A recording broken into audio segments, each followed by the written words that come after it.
This rivalry has been brewing for 3 years. Hagler saw Hearns in his future as far back as 1982. They were scheduled to meet, but a Hearns hand injury intervened. I'm not going in there for injury.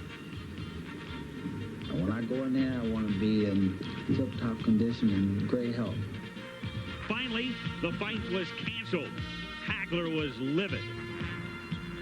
And he was going to make $2 million. He turned down $2 million. In the first beginning, Ray, he started complaining about his little baby pinky. You know how many people will give $1 million for that little baby pinky? They cut that thing off. And come April 15, in 3 rounds, I would be the greatest. And Tommy said, I'm going to be laying down there and his hands are going to be raised. I feel almost the same way, but when the smoke cleared, because I'm coming out smoking, as you know, but when the smoke clears, it'll be my hands that'll be raised. After 3 long years, the war of words will be settled amidst the neon of Las Vegas, Nevada.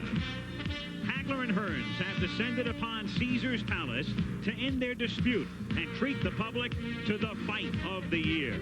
The hype is over, and the drama begins as we await the opening bell between 2 great champions, marvelous Marvin Hagler and Thomas Hearns.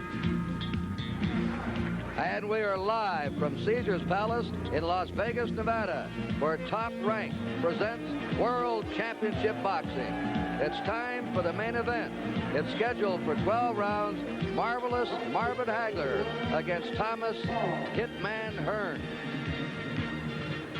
And look at this scene here. You know, the middleweight division has always been one of the most popular. The men are big enough to hurt. They're little enough to be quick, deceptive in the ring. Sugar Ray Robinson is here tonight. He's been voted the greatest middleweight champ of all time. How about the 2 old-timers? Stanley Ketchel, the Michigan assassin. Harry Greb, who fought the last part of his career with one eye. Then there was a toy bulldog, Mickey Walker, who lived on the fast track. And the smooth man from Argentina, Carlos Monzon, who defended his middleweight title 14 times, and that's the goal, the mark that Marvin Hagler is after. So there you have some of the great middleweights of all time. Gene Fulmer's here tonight, Carmen Basilio from Syracuse, and you've already met Jake LaMotta. Right now, we're going to meet the fighters themselves. We're going to see some of their highlights of their career, and we're going to hear them from the last moment now in person. First, a look at the champion. Ladies and gentlemen, the undisputed middleweight champion of the world, marvelous Marvin Hagler. The road to the title was frustrating for the Marvelous One. It was back on November 30th, 1979, that Hagler had his first shot at Vito Antuofermo's middleweight crown. In one of the most controversial decisions in the last decade, the fight was ruled a draw. Vito kept the belt, and Marvin walked away empty and bitter.